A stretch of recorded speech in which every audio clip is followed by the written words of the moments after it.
Well, my friends, I survived the road trip down here. I'm in Chino Hills. The issue is, it is over 100 degrees here. And so you have to excuse me as I sweat profusely because I don't really like it to be over 90 degrees. But I want to bring the best content possible. And two very good friends of mine that I haven't seen for a long time have invited me down here to come to M-Power Fitness Coaching. So what we should do is we should go ahead and go inside and take a look and see who's in here. This will be quite the surprise for all of you. So as all of you know, you've been all requesting what a lot of the racers I race with have been doing. Well, my friends, especially for you, Lawrence, it just doesn't get any better than this. I have such a cool thing for you guys to see today. Check this out. I have caught up with the Kubos, the most landmark couple in import drag racing. Probably made more of a difference to the sport than anyone on the planet. My friends, it is so great to see you. Can you please give the viewers just a brief history of your racing heritage? There are a lot of viewers that aren't aware, and there are a lot that are aware, but this way at least they can get some quick background and then give us an idea of what's going on and what have you been up to? Well, if for you guys out there that don't know, my name is Lisa Kubo. I've been in the industry for many years. I grew up around it. Started racing in 1992 right out of high school.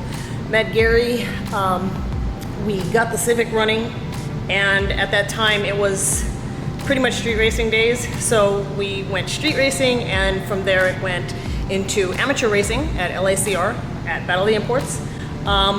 Gary had made a landmark with the Civic being the first B16 to ever be swapped and running in the United States, and he bought that from Miles Batista. He bought that engine. I'm over here giving Gary a story too, but you know, if you want to jump years, we were probably one of the most winning teams out there. I own 4 championships, 3 of them which were inside my beautiful EG hatchback, 92 Civic. If you guys don't know, he's the famed color, the creamsicle orange, which is probably my favorite color. And then we moved on into the professional ranks in a pro front wheel drive car, which was a full tube chassis car.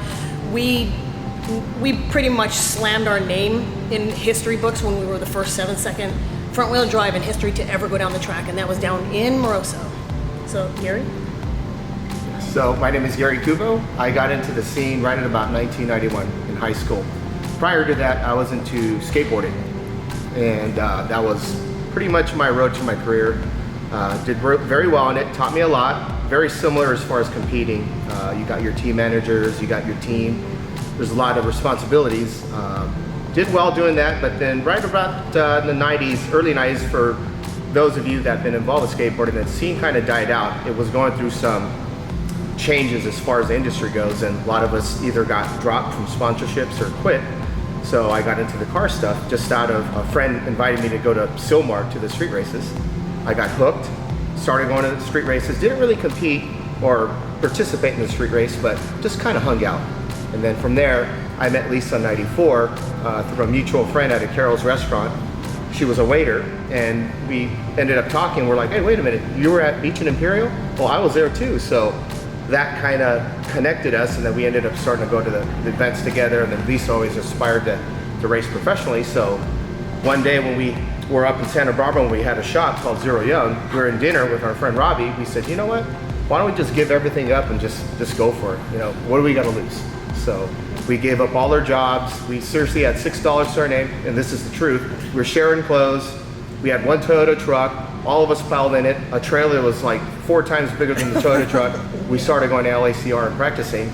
And one day Frank Choi came up and says, why don't you enter our event and try it out at that back then it was AIRA, before even Battle of the Imports. Yeah. We went, we actually runnered up against Bergenholtz in the finals, and we're like, wow, we're hooked. And then from there, we just kept going to all the events. We took a chance. We went to the first IDRC race, which was in Houston, and we ended up winning that race. And we were fortunate enough to meet Nitto Tire representative named Juanita. And Juanita says, here's a card.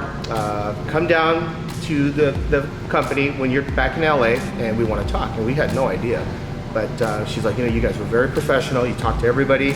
We like you, we want to get involved. We were like, oh crap, you know, we were shell shocked. So that's kind of how we started off, and it was more of a dream that came true. We always fought for it. It was a big risk because we quit all our jobs. We only had $6 budget, and this is the honest truth. We had a bunch of friends that helped with parts, Viet Lam, John, all those guys, Pro Import, they all helped out. I mean, they rented us cars, they gave us money for food. It's the honest truth. We had people from like ADF, Rudy sponsor and help us get the car done. So it was really a dream come true. So anything you want in life, if you wish for it and work towards it, it can happen. So Now guys, I'm gonna summarize. This is the best of the best. They are the best and there's no equal. So every now and then it's worth the risk. I mean, I don't know if I'd advise it doing it all the time, but definitely you could see where this paid off. And now look, today they brought me to the gym, which is a little insane because as most of you know, I spend no time at the gym, so I'm a little bit intimidated. Well, my friends, I've done some very strange things in my life, but this is a first. I don't know what to say, but Lisa is nice enough to show us how strong she actually is. Let's take a look.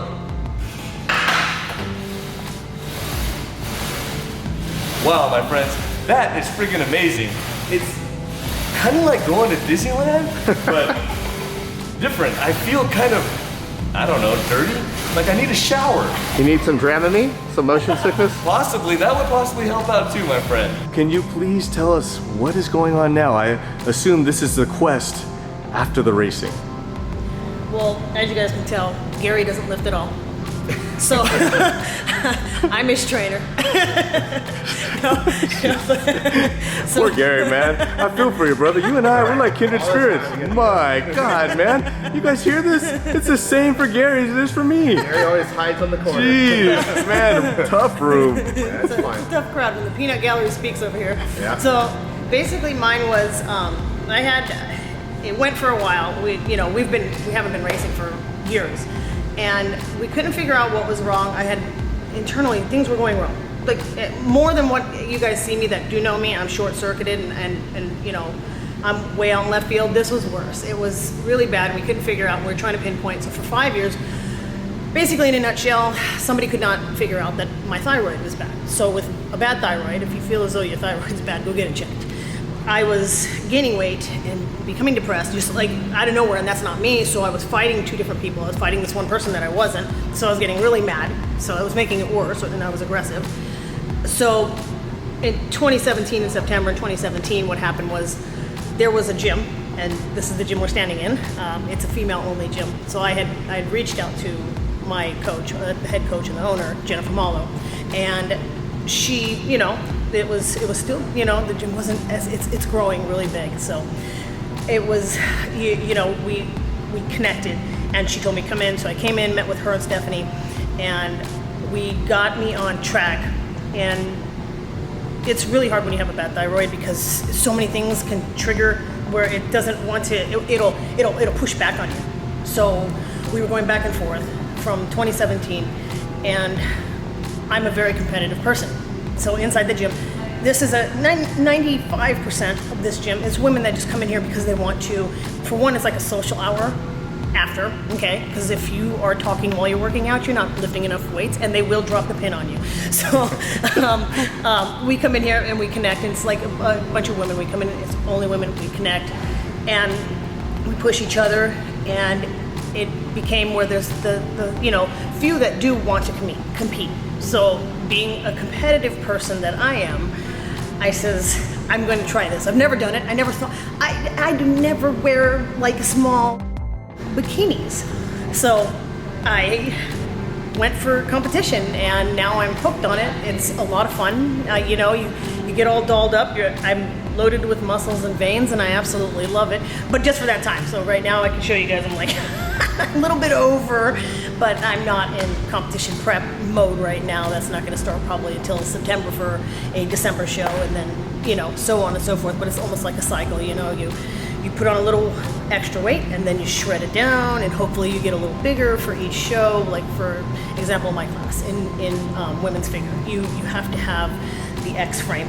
So I have to have a bigger upper body and a small, tiny little waist, and then you have to have matching, hips and everything else to match, so you look like an X.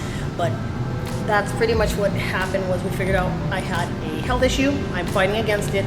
I've had my coach who pushes me to the extreme, beyond extreme, and we've lost a lot, and we've also built up a lot. So I have a lot to thank for being here. So this gym in particular is my second home.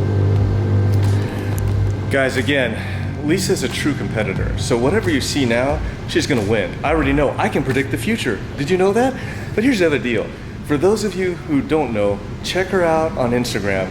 It will really make you feel pitiful if you're somebody like me who doesn't go to the gym. I mean, I don't know, it's just insanity, but she looks amazing. She's done an amazing job. We're so glad that her health is good, and it's just, you can't say enough good things about her. She's just an amazing person. So please check her out, and let's also hear from Gary about if he wants to compete.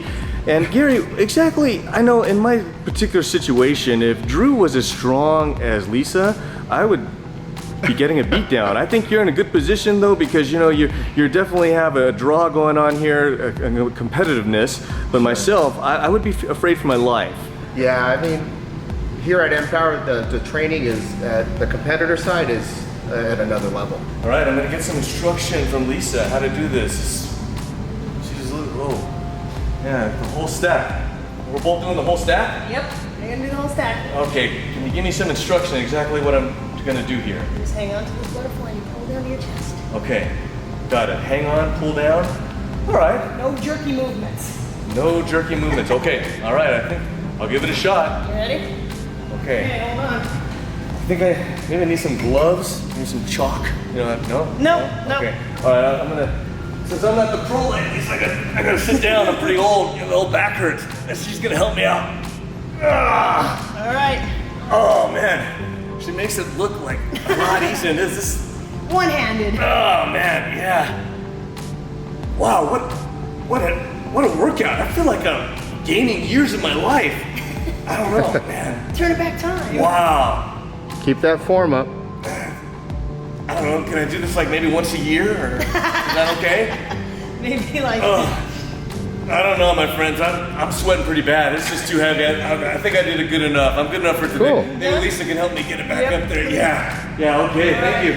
Oh, that was great, man. Wow, not bad. You did the whole stack, right? Yeah, definitely. Did I need like some sort of vitamin water or something possibly? I don't know, you know, feel Could pretty be. good. Oh, About let's myself. see if we can add more weight. Wait a minute. Got the whole stack? I don't know, something happened there. Wow. That's 2 kilograms, Adam. I don't know. Isn't there some sort of like Asian rule where you can multiply that by like 1,000? No?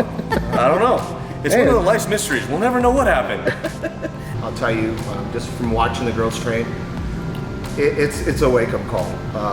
Even someone like myself, I've been training for probably 16 years. For me to just come in and give it a shot, it would take a few months to get acclimated. I mean, that's how you get results. Like when Lisa first started, she was like 188 pounds. And literally in 1 year, she became a competitor, like what you see on stage. It's unheard of. We've been fighting the battle for what, 5 years, Lisa said? We went through various nutritionalists, we went to various gyms, we've tried other means of trying to work out, but nothing worked. And finally one day, when she went up to Oregon for a trip, she texted me, because you know what? I think I'm gonna give Empower a try, because I've been telling her for like 2 years, if you want a serious gym, I know of one. Our friend Roxanne has been coming here that's made an incredible transformation. Why don't you just go there and call it a day rather than wasting your time going anywhere else? It's just like with racing.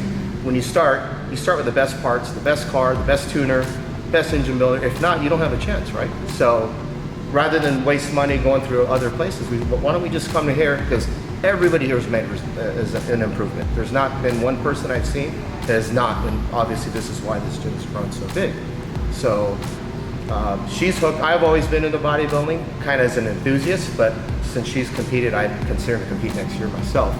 Being very competitive myself, but I like the technical side of it, because like tuning a car, we get into nutrition, which is like macronutrients. We got ratios between carbs, protein, fats. Same way as tuning a race car, you got fuel, air, and spark.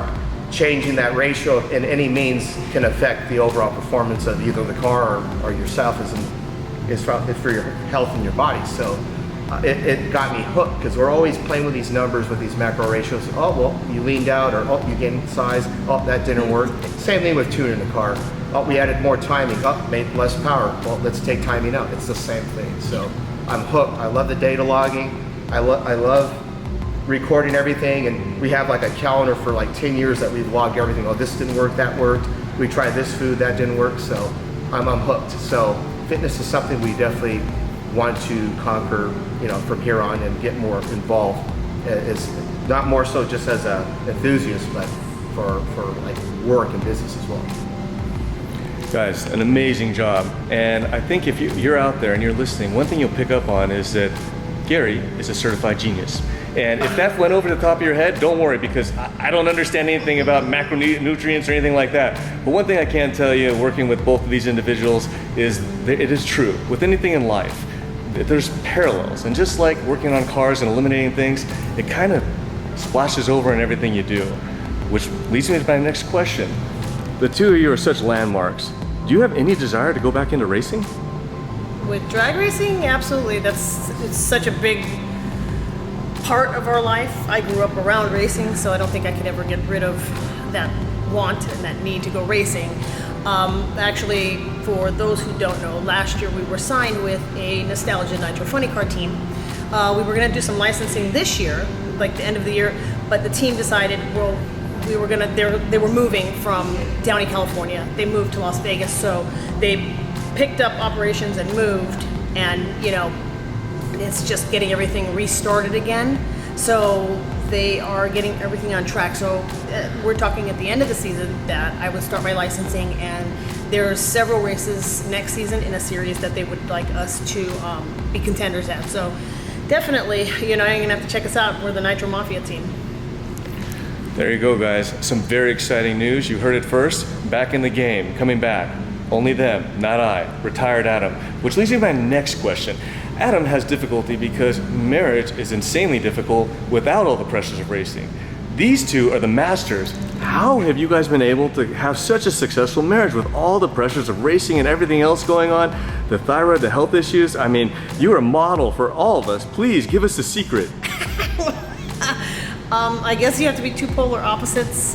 Gary does what he likes to do. I do what I like to do. So if, you know, any of my girlfriends call and they say we're going to Vegas, pack up. I pack up and get in the car and I go. So basically, I didn't come here to hurt anybody's feelings, but see, I've noticed a common denominator between problems in marriages nowadays, and it's kids. So Gary and I don't have kids. We have cats. We don't have problems. I don't know.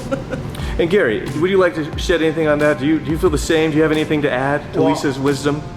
We've been pretty fortunate because we have the same common interests, but we approach it vastly different. So, for example, we both like drag racing, but she likes driving. I'm more like working on the car and building. Same thing with the fitness stuff. She likes the training and competing. I'm more like preparing the meals and making sure she sticks by the diet and making sure that she listens to the coach and follows through. And if she doesn't, I snitch to the coach. He will snitch on me to my coach. It's my coach DMs him, tell Lisa to do this. So I'm like, so oh my, they're against me. Everything we do is a team. I just want a cookie every once in a while.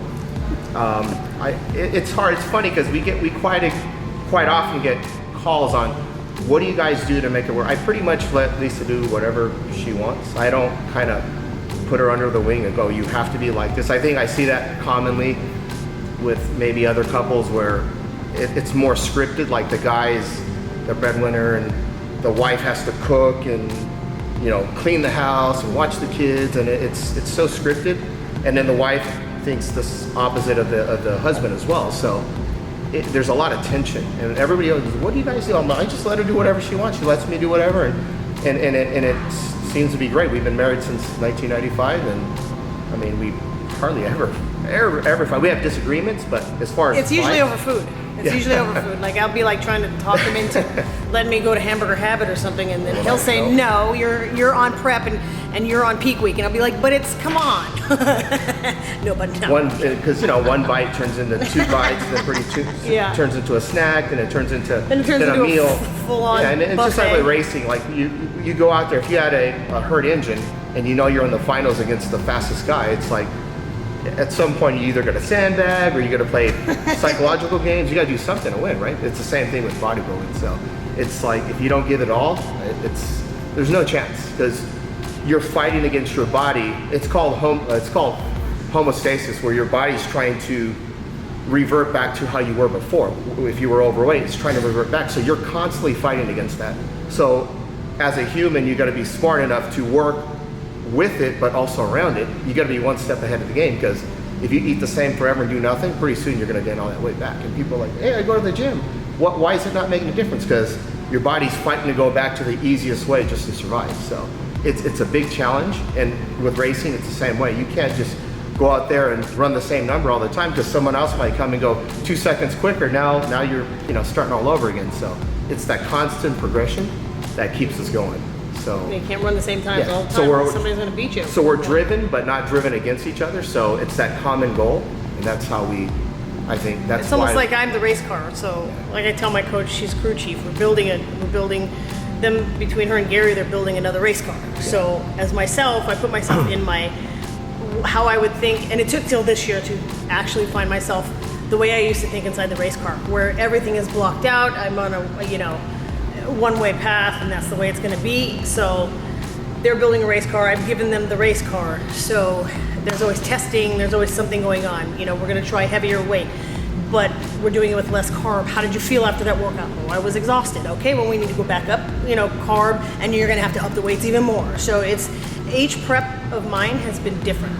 One prep lasted an entire year. That was to shed the weight, because it was very hard hitting plateaus and whatnot. But then again, when you have a thyroid issue, like I was saying, it'll fight you really hard. It's not like a normal person. You don't have a metabolism anymore that's normal. So calories in for me, I have to triple the calories out. So it's very hard for me to maintain, just to stay like this. Believe me, I've been off. It's been coming up on 4 weeks. I did my show, so I've been eating pretty much everything in sight because you just don't get those things. So everything in sight. Well, my friends, there you have it. Obviously, they've got it all figured out. I've known them for probably a better part of my life. They've always had a successful marriage, but I will bring 2 things that I get out of that. 1, you should always get to do what you want. Babe, does that mean I should be able to buy whatever I want on the planet? Like any car, Gary? What do you think? Any car? My Enzo? Gary said that's the first thing. And the second thing is, if you really want to have a successful marriage, what you need is a semi-truck full of cookies. That is what I have the secret now. So after this, that is what I'll be investing in. Now, my friends, part of the main reason we came down here was our good friend Lawrence from the AGPD. So I had to get down here and touch base with Lisa. She is super busy, as you can see, but was nice enough to take the time to hang with all of us. Lisa, would you just do me one huge favor and give a shout out to Lawrence, please? Hey, Lawrence. Thanks for sending Adam this way, and you can send some cookies my way too. Brother, I highly suggest you get those cookies. Well, my friends, thank you so much for all your time. Gary, it was great seeing you, brother. Lisa, thank you so much for everything. Really appreciate it. Well, guys, let's close this out. That is the story of what's going on with the Kubos, and man, what a great story that is. And that's all for now. See you next time.